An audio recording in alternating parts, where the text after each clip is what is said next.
আচ্ছা, অঙ্কটা হচ্ছে খুব মোস্ট ইম্পর্টেন্ট অঙ্ক এবং আমরা এই অঙ্কটার মাধ্যম দিয়ে প্রতিস্থাপন শেষ করব।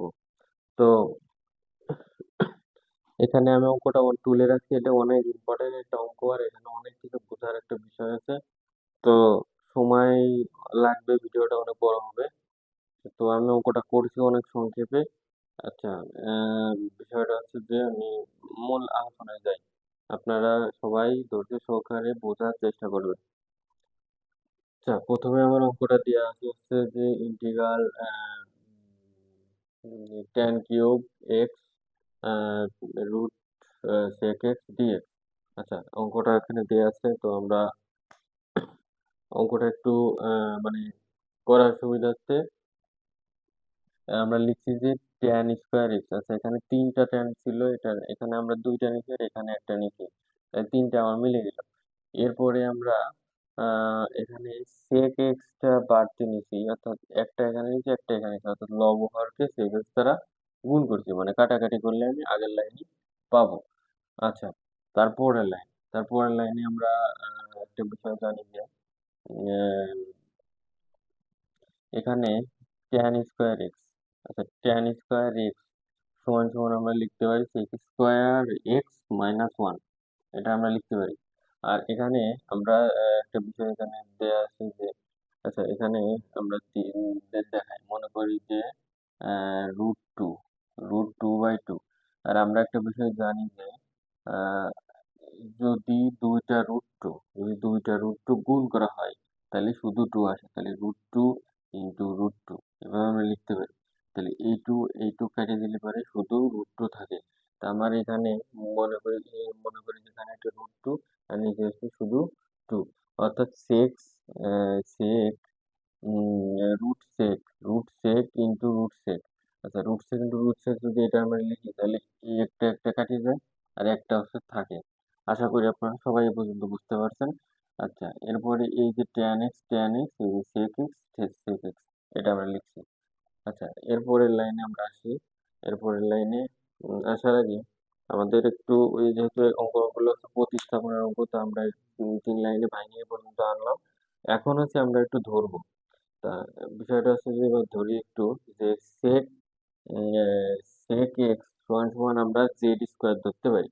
জেড স্কোয়ার যদি ধরি, তো আমার এখানে যদি মানে ডিফারেন্সিয়েশন করা হয় তাহলে sec sec x tan x sec x tan x, আর এই যে এই পাশে যদি আমরা করি তাহলে পরে এই যে টুটা সামনে চলে আসে আর এখান থেকে তো এক বিয়োগ যায়, তাহলে এক বিয়োগ দিলে মানে শুধু জেড থাকে, তাহলে ডিজেড।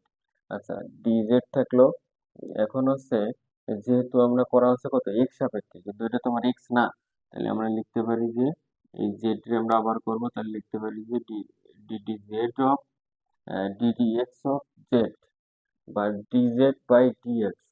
আচ্ছা, এরপরে আমরা এই ডিএক্সটাকে এর সাথে গুণ করে দিছি, এপাশে গুণ করলে পরে আমার ডিএক্সটা এপাশে চলে আসে, এপাশে থাকে হচ্ছে 2z ডিজেড, 2z ডিজেড। আমরা এখন মানগুলো লিখে ফেলি। আচ্ছা, এখানে আমার ছিল কত সেক সেক এক্স সমান সমান কত এক্স জেড স্কোয়ার, তাহলে জেড স্কোয়ার যদি থাকে এখানে আমার অলরেডি সেকের উপর স্কোয়ার আছে, তাহলে এই স্কোয়ার আর এই স্কোয়ার মিলে আমরা লিখতে পারি জেডের উপর z⁴, আর এখানে হচ্ছে মাইনাস, আর আমরা এটুকু সময় লিখতে পারি শুধু জেড। কারণ হচ্ছে যে এখানে যদি আমার রুট আসে আর এখানেও যদি রুট আসে তাহলে রুটের স্কোয়ারে উঠে যায়, রুটের স্কোয়ারে উঠে যায়, আর থাকে হচ্ছে আমার sec স্কোয়ার এক্স সমান কত জেড। সেই জন্য আমরা sec স্কোয়ার এক্স সমান সমান জেড লিখছি, এর পরিবর্তে জেড লিখছি। আর এইটুক সমান সমান আমরা পাইছিলাম কত 2z DZ, 2z DZ, sorry এখানে জেড হবে, এই জেডটা লিখলাম। এখন আমরা দেখতে পাচ্ছি যে এই যে এখানে আমার টুটা হচ্ছে কি ধ্রুবক সংখ্যা, টুটা হচ্ছে কত ধ্রুবক সংখ্যা, তাই ধ্রুবক সংখ্যাটা আমরা সামনে নিয়ে আসছি। আর এই জেড আর এই জেড যদি কেটে দিই তাহলে আমার থাকতে হচ্ছে z⁴ -1, আর এখানে কত ডিজেড। আচ্ছা, এখন আমরা আহ যোগাযোগ যোগাযোগকরণে চলে যাই। তো যোগাযোগকরণে গেলে পরে আমার দেখা যাচ্ছে যে এখানে আমার কত ছিল z⁴, তাহলে z⁴ এখানে যদি আমরা এটা যোগজীকরণ করি তাহলে আমরা লিখতে পারছি যে এর সাথে কত এক যোগ হবে, তাহলে z⁵ আর নিচে হচ্ছে কত 5। তো যোগজীকরণের ক্ষেত্রে আমরা জানি যে পাওয়ার যেটা থাকে আবার নিচেও সেটাই লিখতে হয়। তো এখানে আমরা দেখতে পাচ্ছি যে 2 আর এই যে 5টা ছিল, 5টা এর নিচে চলে আসে, এই 2টা তো সবার সাথে গুণ আছে, তাহলে এর সাথেও গুণ করলে কত 2। আর 1 এর তো আমরা জেড সাপেক্ষে যদি যোগজীকরণ করি তাহলে একটা জেড আসবে। অন্তরীকরণের বেলায় করতে গেলে ভাই 0 আসতো, কিন্তু এই যোগজীকরণ বেলায় পুরাই তার উল্টা, তাহলে আমরা কত আসতেছে জেড আসবে। ওয়ান ডে করলে পারে ওয়ান ডে যোগজীকরণ করলে জেড আসে। তা আশা করছি সবাই এই লাইন পর্যন্ত বুঝতে পারছেন। আর এই সিটা হচ্ছে আমরা যোগজীকরণ শেষ করছি, যোগজীকরণ শেষ করার পরে আমার সিটা চলে আসছে। এখন হচ্ছে আমরা মান বসাবো। এখন আমার অঙ্ক টোটালি এই পর্যন্ত করা শেষ। এখন আমরা শুধুমাত্র মান বসালে পরে আমাদের হয়ে যাচ্ছে। তাহলে এবার এখানে আছে কত 2/5, 2/5, এখানে আসতেছে হচ্ছে আমার টু মানে এর সাথে আচ্ছা এর সাথে হচ্ছে জেড হবে, তাহলে জেড হলে পরে আমার আসতেছে হচ্ছে জেড। জেড সমান সমান আমরা লিখতে পারছি যে এই সেক স্কোয়ার সেক সেক এক্স।